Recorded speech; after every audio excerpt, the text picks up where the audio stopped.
Get ready to hear the truth about America on a show that's not immune to the facts with your host, Dan Bongino.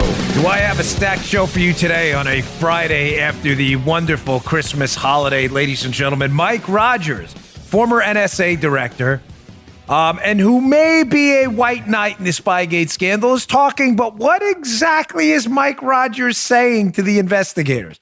This has been an open question for me for the past 2 years. I got that. More evidence the impeachment farce is blowing up in their face.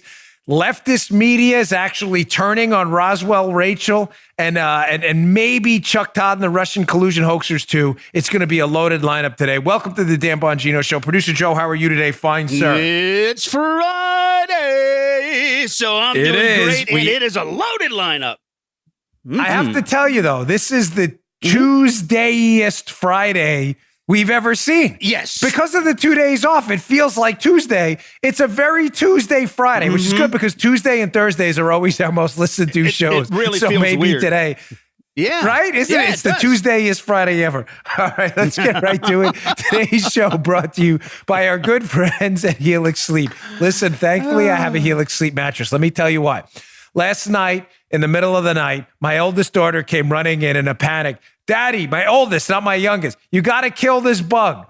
I'm expecting to walk into her bathroom and see a monster palmetto, maybe a mutated spider that's like 6 feet tall. What was it, folks? It was a mosquito hawk, which is not even scary. It's not even like a real bug. It's like a fake bug. Don't they like attack mosquitoes? Yeah, man. Bottom line is I had a tough time going back to sleep. If I didn't have my Helix Sleep mattress, I would have never went back to sleep. Helix Sleep, why is their mattress so good? Because they have a quiz that takes 2 minutes to complete. It matches your body type and sleep preferences to the perfect mattress for you. You a side sleeper like me, a hot sleeper like me, you like a plush or a firm bed? I like it a little firm. With Helix, there's no guesswork, no more confusion, and no more compromising. Helix Sleep is rated the #1 mattress by GQ and Wired Magazine. If you need a new mattress, if you're thinking about a new mattress and you're not going to Helix, forget it. You already made a mistake. Go to helixsleep.com/Dan. Take their 2-minute sleep quiz. Get a mattress customized to you for the best sleep of your entire life. They have a 10-year warranty. You get to try it out for 100 nights risk-free. They'll even pick the mattress up for you if you don't love it. You will. Don't even worry about it. Right now, Helix Sleep is offering $200 off all mattresses for our listeners. Go to Helix, Helix, sleep.com/Dan. HelixSleep.com/Dan for up to $200 off your mattress order. HelixSleep.com/Dan. Go today. You will not regret it. We love this mattress in our house. All right, Joe, let's go. Ding, ding. So before we get to I'm going to call it unanswered Spygate questions. That's going to focus on Mike Rogers and what Mike Rogers may be saying and what Mike Rogers' role in the exposing of the Spygate scandal will be, because there's a big controversy about that. I want to get to a few stories first. First, I want to tee this whole thing up by talking about how even leftist media hacks, who are no friends of ours, believe me, I'm not giving them any credit. These are people who could have seen through this Russian collusion hoax a long time ago.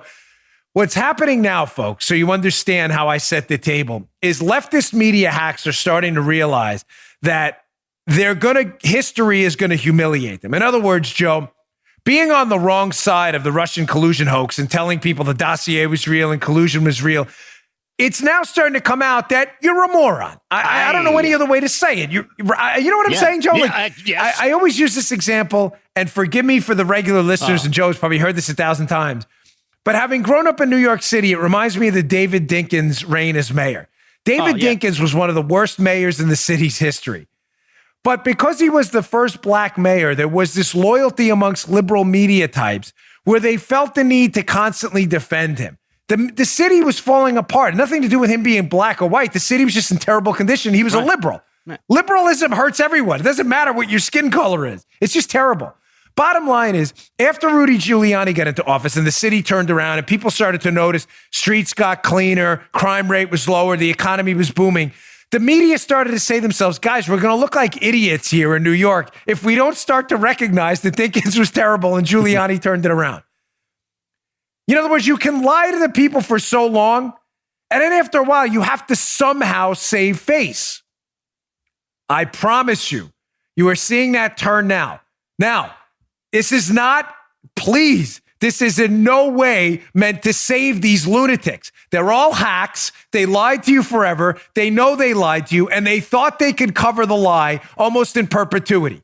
But now they're starting to figure out, okay, let's see. If I come out and turn on this person first, maybe history will save me. You get it? In other words, the collusion hoaxers are saying, if we turn on the biggest collusion hoaxers first, maybe history will say, okay, well, that guy was a collusion hoaxer, but at least he turned on the bigger collusion hoaxers first, and therefore he's okay. Oh, yeah. You dig? Yeah.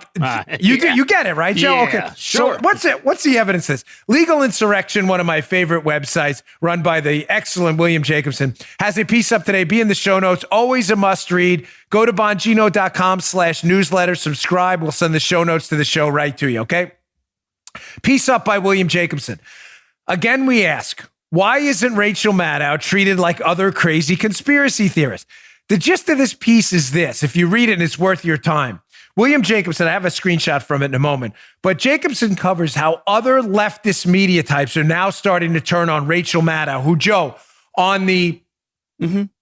how do we describe it? Totem pole of collusion hoaxers, right? Yeah. Rachel Maddow was at the top. She pumped the dossier every night. It was great. Pieces of it were verified. It's going to be verified. This is legit. Trump's working with Russia. Maddow, as Sean calls her, Sean Hannity, which is a great line. Roswell Rachel was pumping this thing every night. So even media types who only mildly promoted the collusion hoax, although they knew it was false, are now getting a pass to turn on her, figuring they can save themselves. So this piece just mentions a few. Put up the screenshot from that piece. One of them is from The Guardian, a Ross Barkan, and the other one is Eric Wemple of The Washington Post. So here's a quote from this Slate piece. Maddow was not only certain that Russians had rigged the election, false. On air, she would talk about the, quote, continuing operation, the idea that the Kremlin was controlling the Trump presidency itself. This is laughable stuff. In more sober times, this brand of analysis would barely cut it on a far-right podcast. In the Trump era, it was ratings gold. Maddow was much smarter than this, but the siren song of ratings is too difficult for a TV personality to ignore, especially when a television network is transformed from an also-ran, talking about NBC, into a contender. And Maddow's ratings were great. They're now collapsing because people realize they've been lied to. Ladies and gentlemen, Eric Wemple of The Washington Post, who, again, is not into like truth and journalism and investigative reporting. He's a hoaxer, too. Did a scathing, brutal takedown of Rachel Maddow. Yes, not the Washington Times, which is a good outlet. The Washington Post, a hack, fake, causing the darkness they say democracy dies in. Remember, democracy dies in the darkness? Their cause, they turn the lights on. Wemple in the Washington Post, I'm telling you, did a brutal, savage takedown of Rachel Maddow. Again, this guy deserves no applause. He was like, the information that the dossier was fake and the collusion hoax was a hoax was available to anyone 2 years ago, but they just didn't have the guts to do it then. So this guy deserves no applause. I'm simply suggesting to you that there is a totem pole of hoaxers, and the people at the top who were promoting the hoax the most are going to start to be cannibalized by the people at the bottom of the totem pole who think they can now salvage their lost, gutted, horrible reputations by destroying the people who promoted it at the top most. And Roswell Rach is number one. They shall eat their own. Yes, it was coming. Thank you, Producer Joe. That's how a lot of conservatives are made. By the way, you have your own little fan club brewing out there. I get a lot of, I'll have to send you an email. It's actually kind of fun. I'm getting a lot of Producer Joe emails. Starting to worry me a little bit. Okay. May have to start the Producer Joe show. By the way, folks, I'm serious. We have another YouTube channel for show clips. It is ours. I got an email about it this morning. It's youtube.com/Dan Bongino show clips. That is our channel. It's a backup channel where we just put clips of the show. Please subscribe to that, too. It is our channel. I got a question about that this morning. Cool. Maybe we'll put a Producer Joe show on there. People would love that, right, Joe? Yeah, sure. But a weekend recap with Producer Joe. Oh, gosh. But you get what I'm saying, right? They Absolutely, are going to start to cannibalize their own. And the people who only lightly promoted the biggest hoax of our time are going to start eating alive the big hoaxers, assuming that they can say later on when history calls them out, no, look what I did. I called out Roswell Rach. Now, notice, whenever I include the dumbest people in media, and of course, you all know the scale, We do. Brian Stelter, the dumbest, the gold medal winner of dopey people in the media. Chuck Todd is always number 2. We'll get to him in a second. The silver medal of dopey. Malcolm Nance, number 3. Some of you may notice that, well, damn, why don't you include Rachel Maddow? Because, folks, Rachel Maddow, I'm telling you, is not dumb. That's why I put that snippet up from the leftist in Legal Guardian and Legal Insurrection, who they quote. The problem with Roswell Rach is she's not dumb. She's actually very bright. Yeah. That's not a compliment, by the way, folks. I'll go with you on that. Yeah, she is. You understand where I'm going with this? See, Stelter's just dumb. Chuck Todd is almost dumber. Yeah. Almost. It's a close 1 and 2. Nance is really dumb. Believe me, I spoke to him in a van at Politica. This guy is one of the dumbest guys I've ever met. Roswell Rach is smart. In other words, ladies and gentlemen, she did this on purpose. Like, Stelter has an excuse. You know, he's a George Costanza wannabe. Like, George couldn't help himself in Seinfeld. Neither can Costanza. Chuck Todd's just dopey. They're just dumb. Like, they're just stupid people. Roswell Rach is smart. She did this on purpose. Now, you don't believe me how stupid Chuck Todd is? Look at this piece at Axios. Again, be up at the show notes and at BonginoReport.com, our new aggregator. We are taking over for the Drudge Report since they went left. BonginoReport.com. Axios, a site I try not to quote too well because they're left-leaning too, but this is a good piece. NBC's Chuck Todd. Look at this. Look at this. NBC's Chuck Todd claims Republicans have an incentive to spread misinformation. Ladies and gentlemen, this is hilarious. And it proves my worn now out hypothesis that Chuck Todd is the second dumbest guy in media. And it is close, only behind Costanza. Chuck Todd, who maybe slightly below Rachel Maddow, has been one of the lead Russian collusion hoaxers for 2 years, dares to give an interview where he says Republicans spread disinformation? Oh, dear. Ladies and gentlemen, this is real. This is not the Babylon Bee or the Onion. This actually happened. Chuck Todd, proving to you, ladies and gentlemen, that this dude has no ability. Mirror, mirror on the wall. Who's the dumbest of them all? Not you, Chuck. This guy has no self-awareness at all. Even Paul said, right? None. Zero. He has been the lead hoaxer for 2 years. He's talking to him. How about an apology? How about an apology to the GOP, who nailed this story from day one? Not a quote that we're the ones spreading disinformation. Ladies and gentlemen, I may have to, because Stelter's really dumb. It will be really, I may have to adjust my scale and make it like a tie for number 1 between Chuck Todd and Stelter. Folks, there's a bigger point here, and you're going to see it happening. I told you this is not a, hey, look at me, self-praise. It's not. It's just a brief tutorial from someone who lived through it and ran for office himself. I told you 2 years ago, more than that the collusion story was an absolute hoax. You all knew it. It's not just me. It was tons of people who knew it, who were doing the investigation behind the scenes. Strassel, Sarah Carter, Solomon, Jeff Carlson, Chuck Ross, the list goes on. Lee Smith goes, forgive me for the Hannity, Levin. We told you, and I said to you 2.5 years ago, that history will not be kind to these people who are promoting this hoax. I said it. We can pull the cuts. Eventually, even the most far leftist radical media, which we're living with today, has to reconcile with America that they weren't telling the truth. You know why, folks? Think about it. It's not hard. Because we're not stupid. We're smarter than them. Journalists portray themselves as the intellectual elites, but they're not. They're not. They're 2 steps below where working Americans are who can figure it out. And after a while, they had to reconcile the truth. And I'm telling you, ladies and gentlemen, this went on a little longer than I expected today, but it's important. That day is coming. Pat yourselves on the back. All right, I wanted to briefly get to this story about impeachment. I'm going to go back to the Spygate stuff in a little bit because there's some unanswered questions and some breaking news on that. But I've got a lot more. I've really got a ton of stuff to get to. Impeachment, showing you again how the impeachment fiasco has completely imploded on the Democrats and how Democrats, who are usually And I've given them credit on this. Their ideas are always dumb. Their ideology is destructive and dangerous. But I have said in the past, and I will say again, if it's true, because it serves as a fair warning to Republicans to be wary, their tactical smarts are usually better than this. And Nancy Pelosi and the Democrats have completely blown it tactically on the impeachment front. Folks, listen to me. I don't care what your Democrat friends are telling you.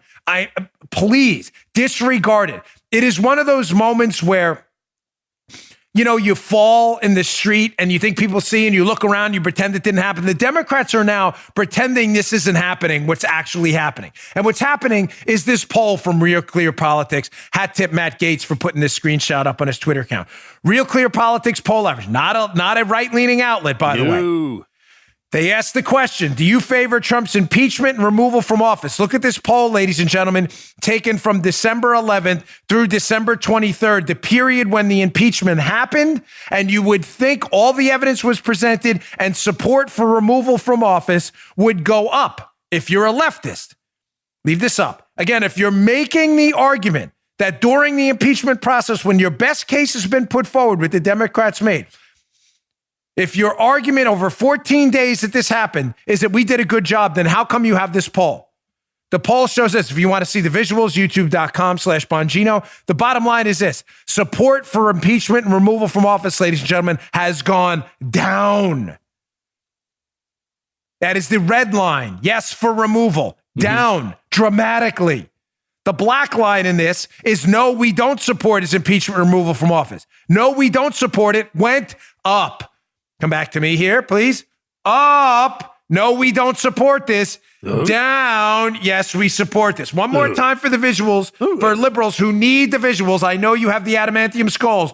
The support for impeachment, right? Impeachment and removal from office is supposed to go this way, and it went this way. Down.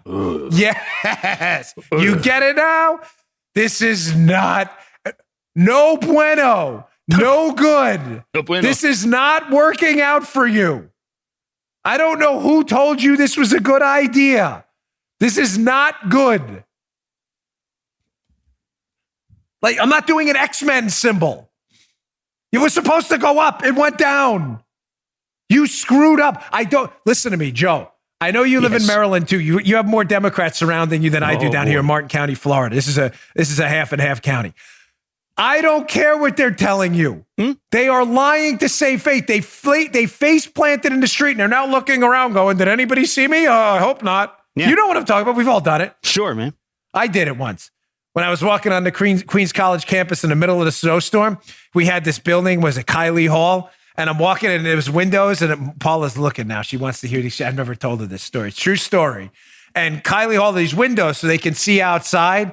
And there was a little hill with ice. And there's like 30 students in the classroom, and I fall and slide down the whole hill, and I wind up right in front of the window, and I'm like, hey, all right, like I'm hoping it's not. I was like looking at the window, and I'm like staring in the window, like, is this one-way glass? And then I'm realizing it's not. And like they can all see me, and I'm like, well, okay, what do you do? You just take it and move on. Yeah. They're all like, and I'm like, what a dope.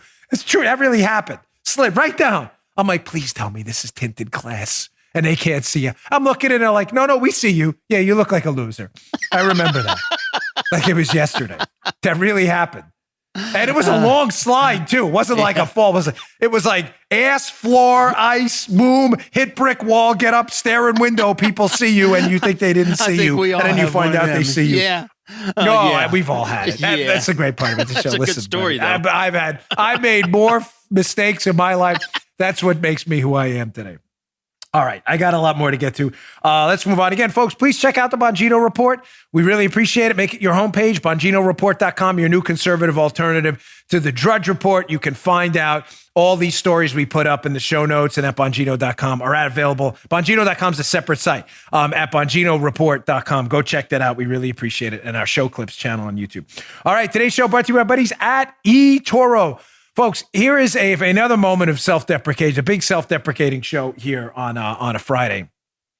I have always been interested in cryptocurrencies, but I was not sure what the best coins were, what the best trading strategies were. I know how they work and I understood the blockchain, but that's great. Like the technical part. I mean, I understand how the Federal Reserve works too. It doesn't mean I necessarily understand the best stock market trades. Are you interested in getting into cryptos too, but you don't know where to start building your portfolio? Not sure about the best strategies? I have the answer for you. What I use. It's called Copy Trader by eToro, E-T-O-R-O. What's Copy Trader? What does it do? This is a great idea. Copy Trader, you can automatically copy every trade of eToro's top crypto traders at the exact price in real time. No need to study up on markets or develop your own strategies. Hey, listen, copy genius, right? Don't replicate mediocrity. Simply sign up and copy the trader of your choice. Any profits they make, you do too, proportional to your investment. With eToro, you get access to the world's most popular cryptocurrencies with transparent trading fees, all in one easy-to-use app. Unbelievably easy to use. Copy the smart money with eToro. Join now at eToro.com/Bongino. That's eToro.com/Bongino, Bongino, my last name. eToro's smart crypto trading made super easy. eToro's social trading platform has over 11 million traders and facilitates over $1 trillion in trading volume per year globally. You can access the world's best cryptocurrencies. They have 15 different coins available. They have low and transparent fees. Hey, try before you trade. They have this cool thing, a virtual portfolio with a $100,000 budget. Try it. That way you don't have to lose anything. Try the virtual portfolio. Never miss a trading trend with charts and pricing alerts. And you could try it and find out you're doing pretty good on this. Never miss a trading trend with traits and pricing alerts. Sign up today at eToro.com/Bongino. That's eToro.com/Bongino today. Go check it out. Okay. All right. Before we get back to the Spygate unanswered questions and the big Mike Rogers story, which could be enormous. There was a great article I saw. Again, you'll see it up at BonginoReport.com today by Herman Mccain. Herman Mccain has his own website. And he has this article about government spending. Folks, listen, you know I'm a supporter of the president because I think he's been on our side on the Second Amendment, the Bill of Rights, Planned Parenthood, on tax cuts, on economic growth, regulatory reform, and the cutting of government red tape, a supporter of religious freedom. But not everything's been perfect in the Trump administration. And one of the things that's totally out of control is government spending. There's this article at HermanCain.com by Dan Calabrese. The title of it is, "In the Decade Now Ending, the federal government has spent," this is an astonishing number. I want you to digest this headline. So in the past 10 years, per household, the federal government has spent $293,000. $293,750 to be precise. Whoa. Per household. That's not the podcast tapping out. That's me letting that stew for a moment in your head. I've read a lot of articles on government spending. I got to tell you, this one's short. Again, it'll be up at BonginoReport.com. Please read it. It's really short. But it is worth your time to ground how bad the government debt deficit and spending problem is. I am begging.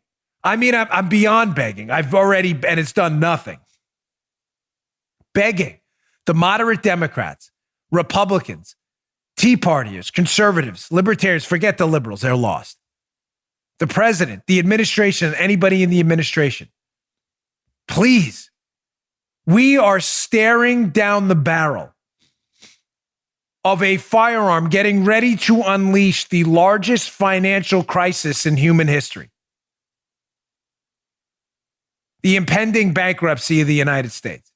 Oh, Dan, that's not going to happen. Stop scaring people. No, folks, it is an absolute mathematical certainty that when you spend money you don't have, and you get to the point where you're not even growing at a rate enough to ever pay that money back, it is a mathematical, arithmetic, logical, tautological certainty that you will go bankrupt.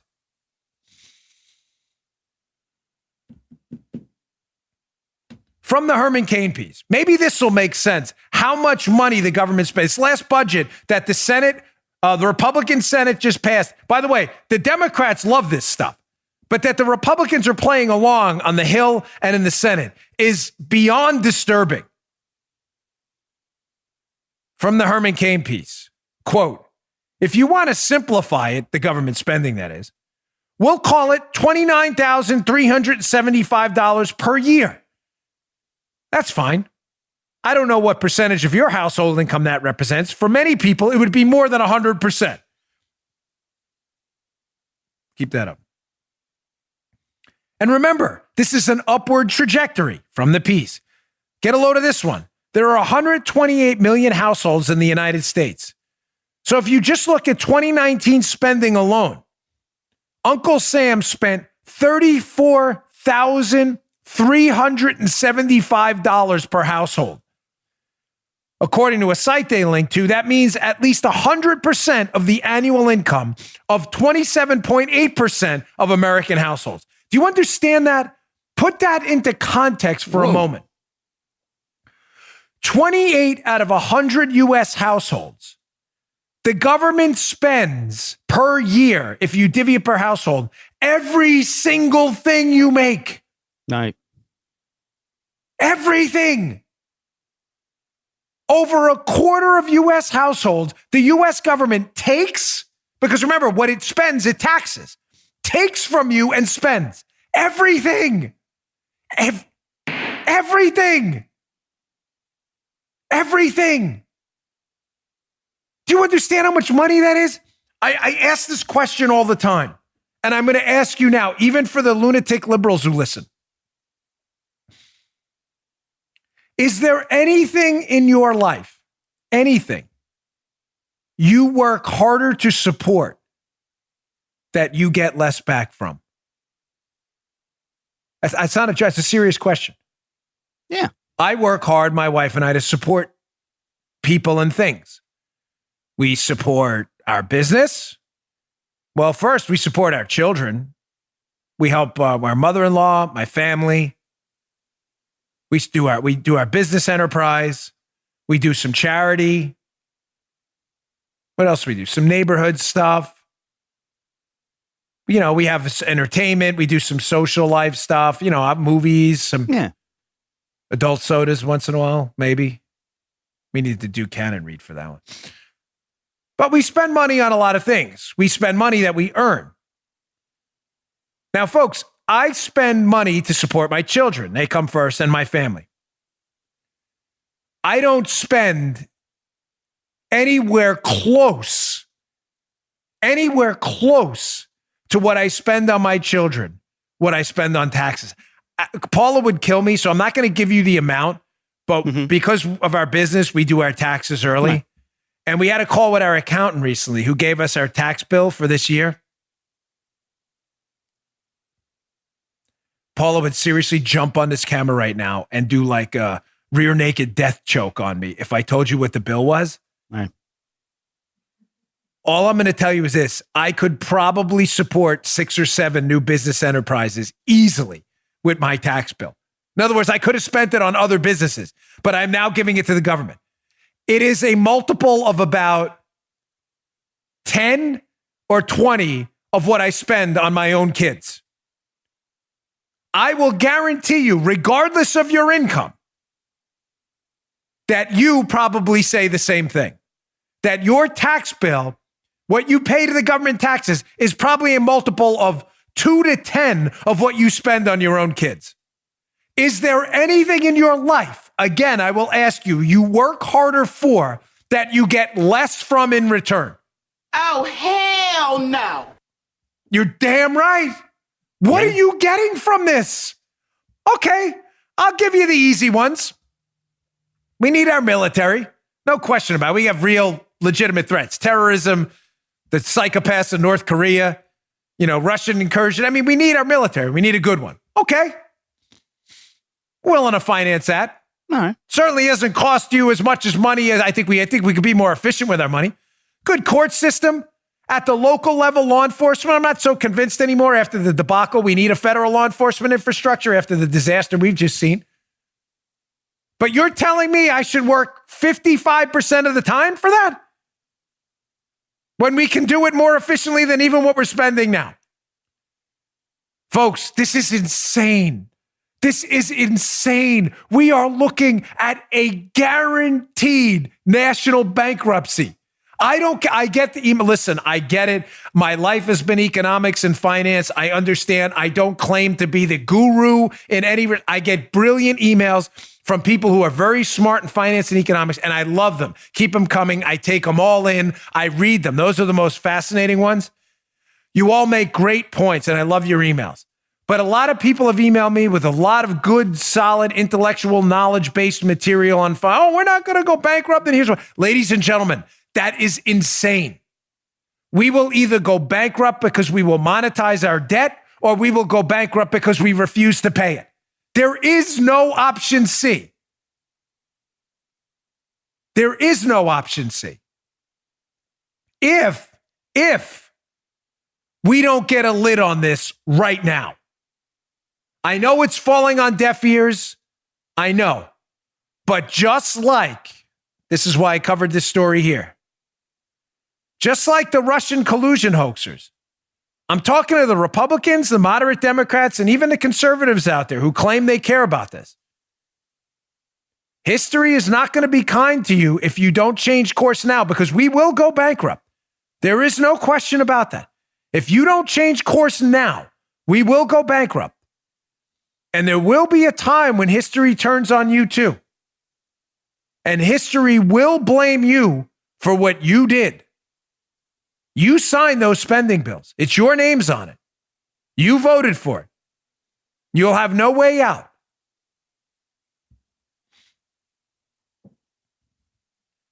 $34,000 on average per household in taxes. You understand that? The average American, you're working to make 40 to 50K a year to give $34,000 on average to the government? Has that hit you yet? Are you really getting $34,000 in services in return?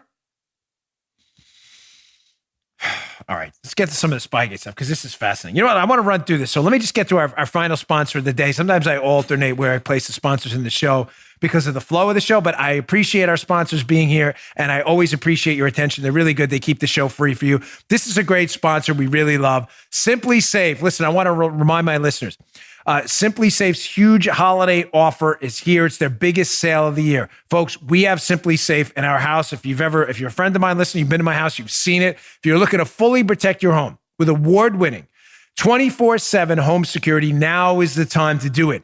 Do you know this burglary spiked during the holiday season? New gifts, expensive gifts around the house. People see the boxes out front, the recycling boxes. What happens? Families travel, they leave empty homes and expensive gifts behind. Simply Safe's holiday sale couldn't come at a better time to ensure you're not a victim of one of these people looking to take advantage. Simply Safe has everything you need to protect your home and family. There's a smart lock and video doorbell pro to defend your front door. We love it. An army of sensors and cameras that guards every door and a room in your home. The app is super easy to use. Before I come into my studio, which we have alarmed every morning, I punch up the app, alarm off. Super easy. If there's a break-in, they can give you real-time video confirmation to the police as it happens, so police respond up to 3.5 times faster. We love Simply Safe here. It's no surprise that Simply Safe has won CNET and PC Magazine's Editor's Choice Awards. Simply Safe made a holiday offer with our listeners in mind, but it ends December 31st. They rarely do deals this big, folks. This is the time. Visit Simply Safe. That's simply with an I, SIMPLI, safe.com/Dan Bongino to find out just how much you'll save. And remember, the sale ends December 31st. Go today. Simplysafe.com/Dan Bongino, my first and last name. Simplysafe.com/Dan Bongino. Don't wait. Very easy to set up. I recommend it. I really love their system. Super easy to use. Simplysafe.com/Dan Bongino. Okay. Where is this coming from, this Spygate stuff? I don't just randomly do segments. I mean, it was a bit of a slow news day. And Paula's like, I hate these slow news days because you send me so much on slow news days. That's when I get the chance to let my mind wander a bit about topics that are more evergreen. Well, I saw this story this morning at the Washington Examiner about Mike Rogers and him talking to John Durham. And I thought, oh boy, is this one worth addressing in the context of a larger story. The larger story I want to talk about is now that we have the IG report and the Durham report coming out, there are still unanswered questions here. And Rogers is a big part of one of them. So before we get to Mike Rogers and the Examiner thing, I want to discuss one other unanswered big. I'm talking about, there's a lot of unanswered questions about Spygate. I'm talking about the big stuff here. And this is the benefit of the show notes. If you go to them, we discuss articles again that are older that are now relevant again today.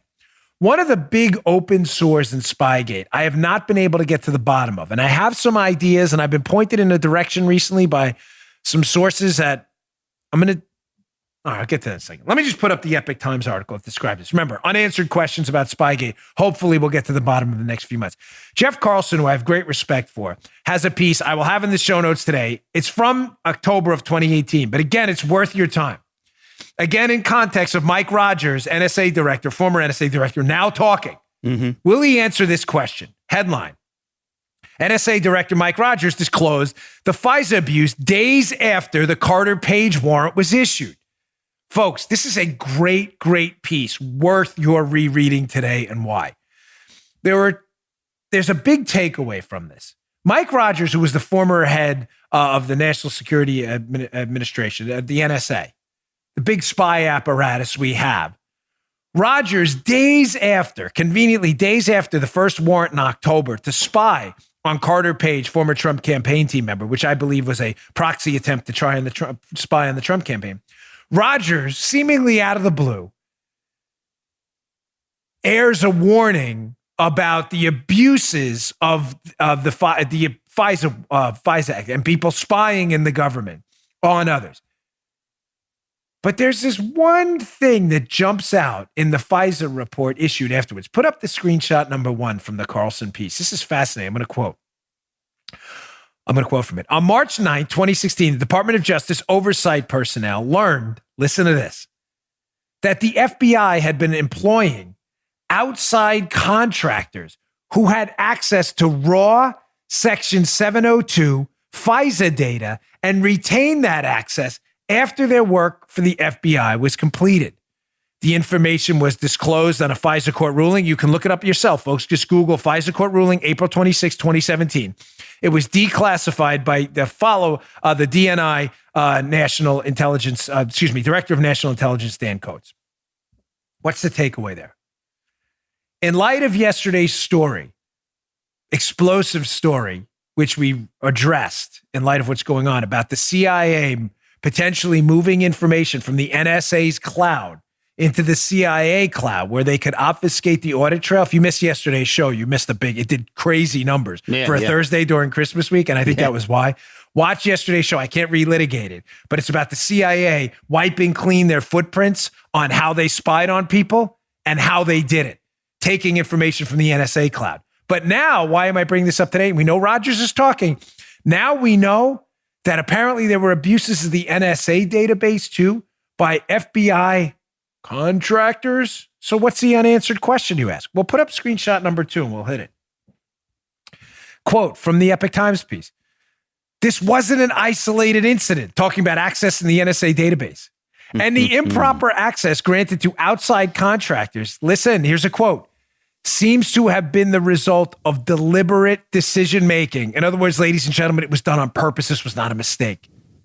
The FISA court noted, quote, the FBI's apparent disregard of minimization rules and questioned whether the FBI may be engaging in similar disclosures of raw Section 702 information that may not have been reported. Folks, the unanswered question here is, who the hell were those contractors? So now we know, if you listen to yesterday's show, or we highly suspect that Brennan may be in trouble because the information may have been relocated from the NSA database to the CIA cloud where the audit trail could have been wiped clean or made more opaque so that no one would see the footprints of what they did when they spied on you using the metadata. Right. A government database. It's a fancy way of saying that. But now we know, and we have known for a long time, according to the FISA court's own internal analysis here in that April 26 report, that the NSA's database too was being queried by contractors the FBI was paying that were deliberately abusing the database to search for things and people and queries.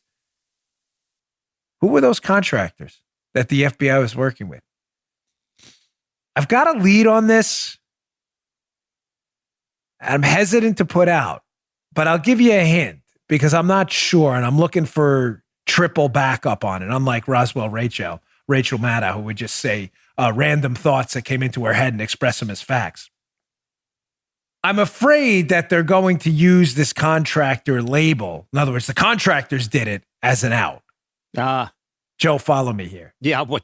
Okay. In other words, if let's say those contractors had something to do with foreign intelligence services, and the foreign intelligence services are going to be given an out for diplomacy purposes and are going to be disguised as contractors.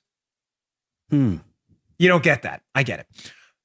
When Durham's report comes out, I want to be sure that the American people know the truth. If foreign countries were spying on Trump's campaign at the behest of the Obama administration, I want to know about it.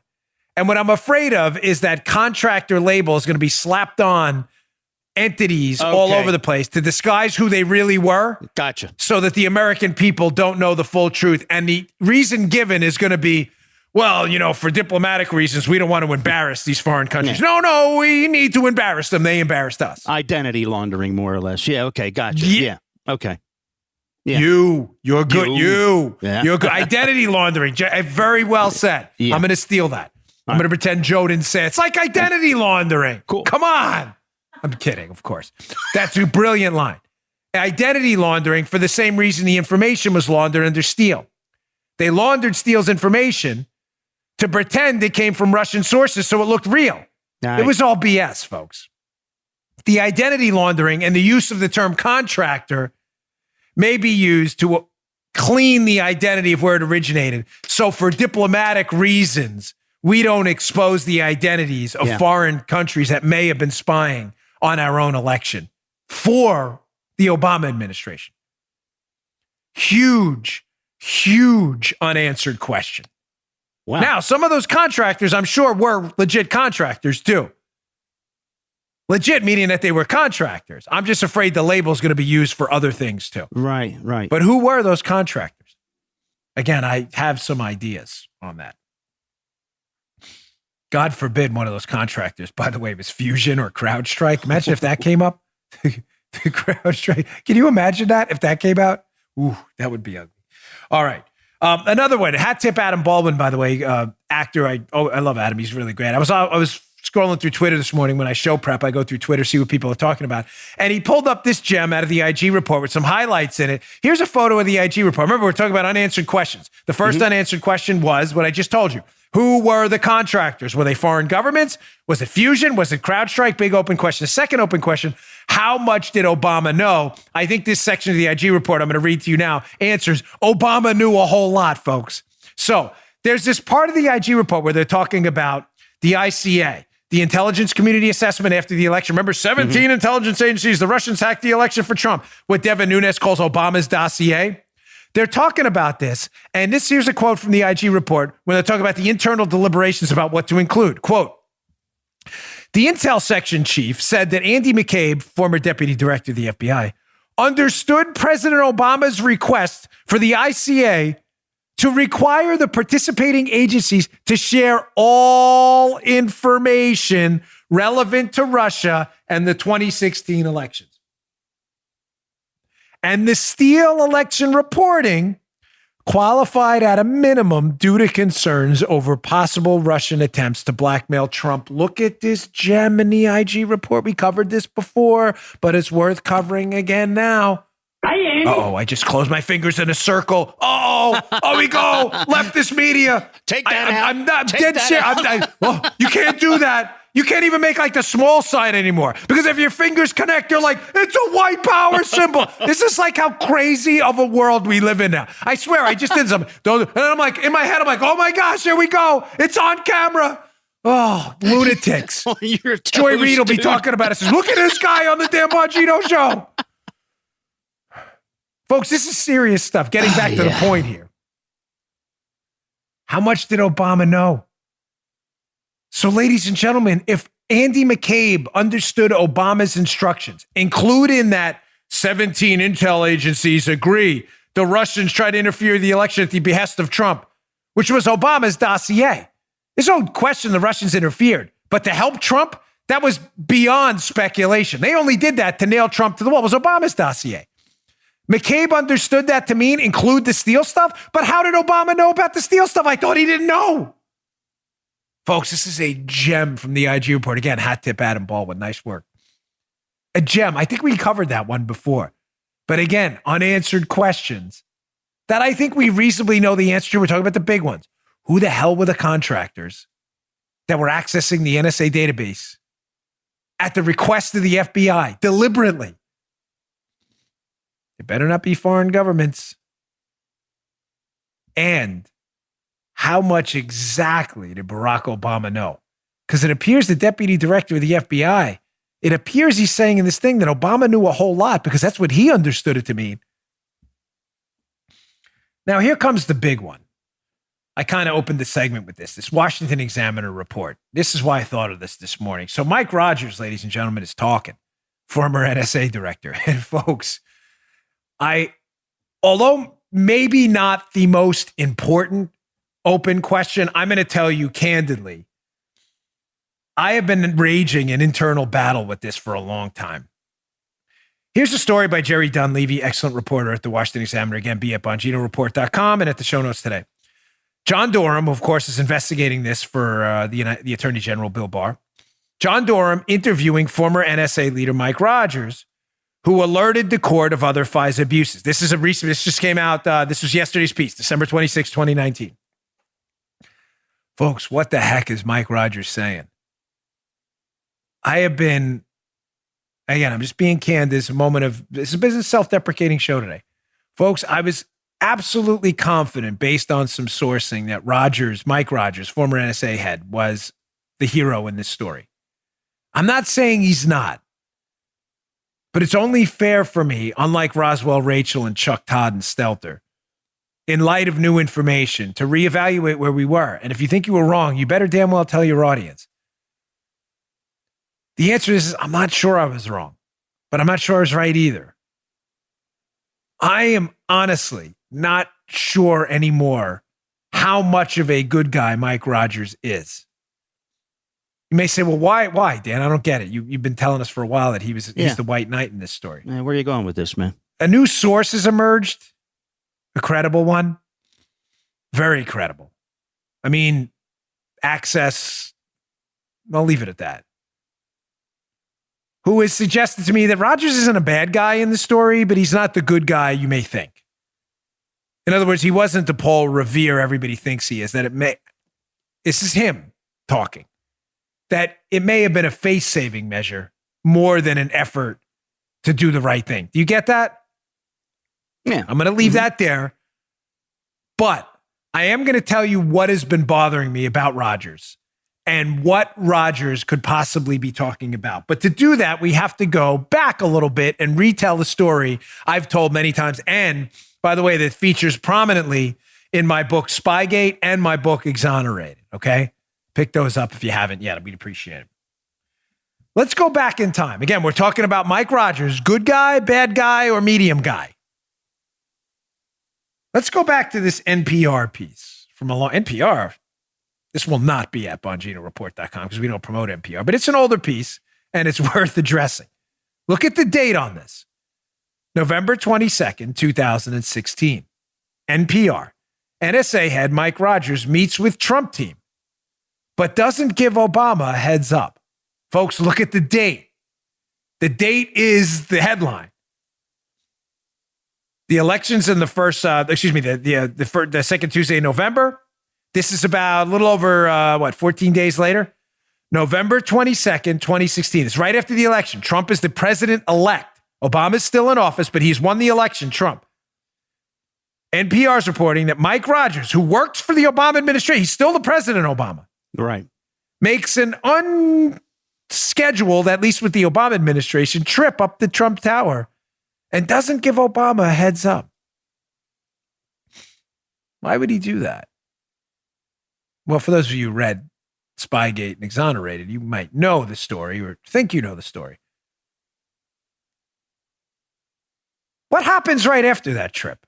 So again, we're talking about just a couple weeks later, after the election, NPR is reporting that the trip that happened on November 17th, just 10 days after the election, right?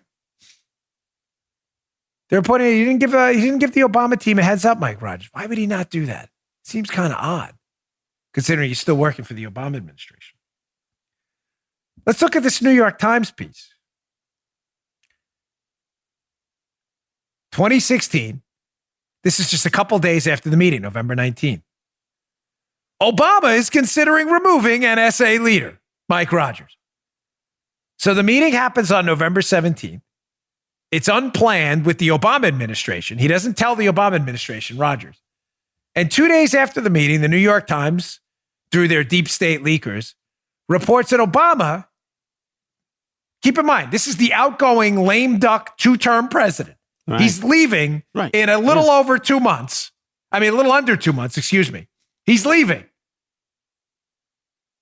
He's all of a sudden wants to fire Mike Rogers 2 days after the meeting. Why?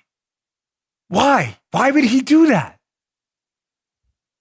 Let's put up another story from the Washington Times and we can tie this little cornucopia of information together. Washington Times by S.A. Miller. Thursday, November 17, 2016. Thursday, November 17, 2016. The exact date Mike Rogers goes up to Trump Tower, NSA director, doesn't tell the Obama administration, and the Obama administration wants to fire him because of it. The exact date he has this meeting with Trump. Headline, Donald Trump moves transition meetings to private club in New Jersey from Trump Tower. Folks, what the heck did Mike Rogers tell Donald Trump in that meeting? President-elect Donald Trump. Did he expose this whole scandal to him? Some sourcing of mine indicates yes, he did. And it fits because why wait? It's about 10 days after the election. Trump wins. He's the president-elect. Again, Rogers still works for Obama. Doesn't tell Obama. Takes this secret trip up the Trump Tower. It's secret, so many people saw it, but doesn't tell Obama about it. Obama wants to fire him because of it. And immediately after the trip, Trump leaves Trump Tower. Right around that time, a little bit later, after this, but Trump puts that tweet out about, my lines were bugged, the Trump Tower was bugged. What was said in that meeting? Again, we're talking about the greatest unanswered questions in the biggest scandal in American history. Who the hell were the contractors? How much did Obama know? I think all of it. And what did Rogers tell Trump during that meeting that caused him to leave so quickly? It's 10 days. My experience through presidential transitions in my prior line of work as a Secret Service agent is it takes about that amount of time to get it, maybe a little less, to get a secure communications infrastructure in there at the president-elect level. Were they waiting for secure comms? Was Rogers waiting for them to set something up so he could speak securely with the president? Was he afraid who was listening? Was Trump afraid of who was listening? That's why they left to go to New Jersey right after the meeting. Might have told him to call working, you know? Oh, yeah. Wasn't that a commercial once? Oh, yeah. What did Rogers tell him? We can surmise, based on decent sourcing at this point, that Rogers told him something about what happened in Spygate. Yeah. The question is how much? And the question of how much will determine if Rogers is the white knight and the hero of this story, or just a guy who was attempting to CYA, knowing that he was going to be part on the totem pole of history. If he didn't save himself now, he was going to be part of the spy apparatus and the biggest spying scandal in human history. What did he tell Donald Trump? Ladies and gentlemen, we'll find out soon, won't we? Because the Durham report, he's cooperating. Let's see exactly what he said. And of course, here is where you'll get all the information first. As you always do. That's why we do the show in the morning. All right, let me give you another story here. One last story, Breitbart. And I only put this up because I know people ask me why I didn't cover it. Folks, I didn't cover it because this is old news. I wrote about it and exonerated my latest book extensively. And in my book 2 years ago, Spygate, you have Amazon gift cards, pick them up. You can read about it. We wrote the book 2.5 years ago, me, DC, and Matt Palumbo. Breitbart article. John McCain, IG report reveals Steele funneled claims through John McCain after FBI dropped him by Aaron Klein, December 26, 2019. Again, I know I'll get, it's the only reason I'm even putting this headline up is because I know I'll get emails. How could you not cover John McCain had a role in passing the dossier to the FBI after they fired Steele? Because, folks, I wrote about it literally 3 years ago. It's in the book. I'm just telling you now that this stuff you're coming out in the IG report, you're way ahead of the game. We've been talking about this on the show forever. Yeah, man. God rest the man's soul. I don't speak ill of the dead, but again, we need accountability. And it's clear John McCain and his associate David Kramer were involved with the funneling of Steele information, Steele dossiers, and Steele claims into the FBI to start the biggest spying scandal in U.S. history. That's the story. Period. Full stop. Now we know. But you already knew. I'm just bringing it up. I'll put that story again in the show notes. You can read it if you want to rehash of, again, stuff we've already discussed. Hey, one last thing. I wasn't going to get to this, but just throw this up yesterday as a follow-up on yesterday's story. On just a side note, folks, the Democrats have lost it. This Daily Caller story, though, keep your eye on this, folks. This is going to go nationwide. Luke Rosiak, great story in the Daily Caller, again, up at BonginoReport.com and elsewhere. Democrats seek to outlaw suburban single-family house zoning, calling it racist and bad for the environment. Folks, listen to me. I'm going to put up a quick snippet from this piece in a moment. But if you live in the burbs and you worked your whole life to get your white picket fence, your dog, your 2.5 kids, to get a nice house, to get away from it all, finally to live in a nice, safe, secure area with good schools, and you worked your butt off like me and my wife did. My wife grew up in Pablo Escobar's Colombia. I grew up on top of a bar at 64th Place and Myrtle Avenue that closed down because my family went bankrupt, eating bologna sandwiches for dinner. My wife had it a lot harder. We worked hard to get where we are. We make no apologies. We escaped to the suburbs because we wanted a suburban life for our kids. And I make no apologies for it. And if you don't like it, you can plant your lips on my caboose because I don't care. And you know what? You out there who worked your ass off too to get a nice house for your kids growing up tough, they can plant a big wet one on your ass too. Because I'm not apologizing for anything. But the Democrats want to rip that all apart. No. I see you taking notes. No. She don't cut that out. She's taking notes because no, bloop that. No blooper thingies. Ass will stay in this one because they deserve it. I see her. She's like this. Let me do Paula. She's no 5743. No. Producer Drew, who produces the video. Joe can hear it because he's here. Drew gets it later. Do not cut the ass out of that. The ass will stay in that. Got it, Drew? Joe hears it live. Drew gets it later. I'll be very mad if you cut that or bleep that out. They can plant a wet one. Your ass. You worked your butt off for that. Pun intended. And the Democrats of Virginia are trying to rip that apart. Because, of course, you're a racist. Look at this piece from Luke Rosiak. I want you to read this. This is amazing. This is a delegate, what's his name here? Or Ibrahim Samira. Forgive me if I'm saying the name wrong. This is a Virginia delegate, a leftist. Single-family housing zones would become two-zone, Delegate Samira told the Daily Caller. Areas that would be impacted most would be the suburbs that have not done their part in helping out. We haven't done our part. Did you see my tax bill, you nutbag? You have any idea what I help out? Helping out? Pay more in taxes than they pay you for your delegacy. Delegate Samira leftist goes on. The real issues, you're the issue, folks, by the way, is the areas in between dense areas, which are single-family zone.